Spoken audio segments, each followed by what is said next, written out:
In a scene that looks like factionalism in ruling party ZANU-PF, the Speaker of Parliament is a senior ZANU-PF official, Jacob Mudenda. Tuesday injected Justice Minister Ziyambi from the National Assembly. Sanapinda mashoko aya zvizere boka apa panoti bva subscribe like utina on the bell icon. Satipinda munonzi Ziyambi, who is the leader of government business in the house, was expected to make a motion on a law to provide land tenure security.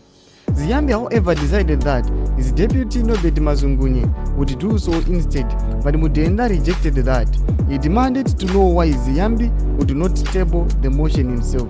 The ZANU-PF chief whip Pupuraito Garepi tried to offer an excuse for Ziyambi, saying the minister wanted to go to the Senate, but Ziyambi corrected Togarepi and said he wanted to converse with his staff. He said, no rule says deputy minister cannot move the motion.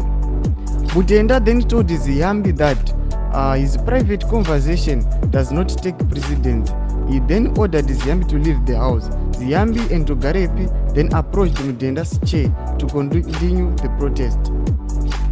Saka ndo chitiko chakaitika nemusi weTuesday aiwa muparliament aiwa pakaita kupokana nekunetsana sanoro tichiendera mberi vachiendera mberi nekutaura nekukakavadzana kana nekunetsana. Aiwa Ziyambi anoti kuna Mudenda, aiwa ndibuditsire pazvakanyogwa muconstitution kuti aiwa deputy minister wants to move for the motion.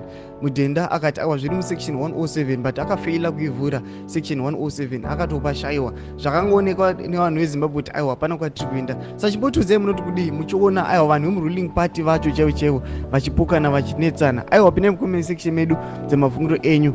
Musaona kusubscribe, kulike, tinotina on the bell icon.